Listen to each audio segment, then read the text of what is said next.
حضرت دانیال علیہ السلام کے بارے میں ملتا ہے. پیارے آقا علیہ السلام نے ارشاد فرمایا کہ آپ نے دعا کی تھی کہ میری تدفین امت مصطفیٰ کرے. یعنی حضرت سال پہلے جی حضرت دانیال علیہ السلام نہ جانے کب آئے، بہت عرصہ پہلے، اور آپ نے دعا کیا کی کہ میری تدفین یعنی مجھے دفن کون کرے؟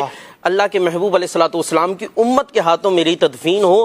چنانچہ آپ کا جسم مبارک ایک تابوت کے اندر موجود رہا.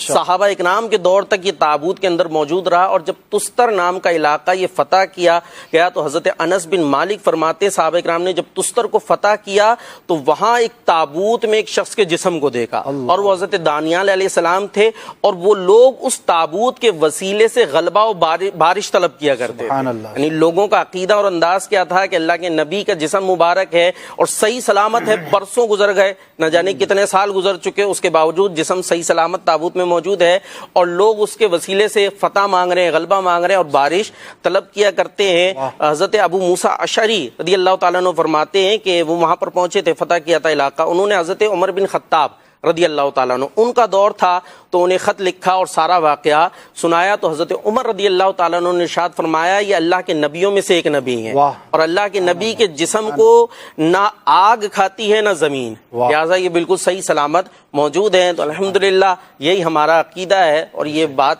بالکل صحیح طور سے ثابت ہے. تو پھر حضرت عمر رضی اللہ تعالیٰ عنہ نے فرمایا کہ تم اور تمہارا ایک ساتھی، وہ خط کا جواب دیا تھا، وہ ایک ایسی جگہ تلاش کرے کہ اس کے بارے میں کوئی اور نہ جانتا، اور وہاں جو ہے اس تابوت کو دفن کر دو. چنانچہ حضرت ابو موسیٰ اشعری رضی اللہ تعالیٰ عنہ نے گمنام جگہ پر ان کی تدفین کر دی. اب اس کی اپنی حکمت ہوگی کہ کیوں انہوں نے گمنام جگہ پر تدفین کرائی. اچھا، اس طریقے سے اور بھی روایتیں ملتی ہیں. ایک روایت میں ہے کہ شام کی فتوحات کے دوران تستر کے مقام پر اسلامی لشکر کو حضرت دانیال علیہ السلام کا جسد اطہر ملا، آپ کا جسم ملا، اور آپ کے جسم مبارک کے ساتھ بہت سارا مال بھی موجود تھا. ہاں، آپ کے جسم کے ساتھ بہت سارا مال بھی موجود تھا، اور ساتھ ہی ایک تحریر بھی تھی، اور وہ تحریر بڑی دلچسپ ہے.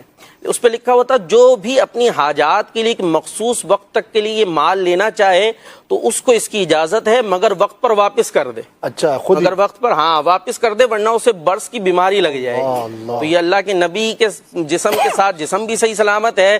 دیکھیے اللہ پاک کے نبی دنیا سے پردہ کرنے کے بعد بھی کیسے مدد کیا کرتے ہیں. یہ مال بھی رکھا ہوا اور تحریر بھی ہے، جس کو چاہیے لے لے، لیکن واپس کرنا ہوگا، اور نہیں کرتا تو اسے برس کی بیماری آ جائے گی، برس کی بیماری اسے لگ جائے گی. اچھا، پھر دیکھیے گا حضرت ابو موسیٰ اشعری رضی اللہ تعالیٰ عنہ جو صحابی رسول ہیں، ان کا طرز عمل کیا ہے؟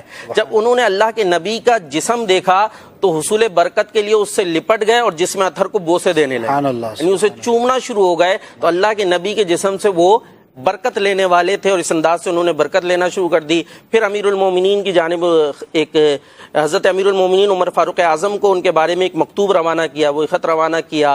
تو آپ رضی اللہ تعالیٰ عنہ نے حکم دیا کہ انہیں غسل و کفن دے کر ان کی نماز جنازہ بھی ادا کرو. ان کی دعا تھی نا، امت مصطفیٰ مجھے تدفین کرے، تو غسل و کفن دے کر نماز جنازہ بھی ادا کرو، انہیں ویسے دفناؤ جیسے انبیاء اکرام علیہم الصلوۃ والسلام کی تدفین کی جاتی ہے.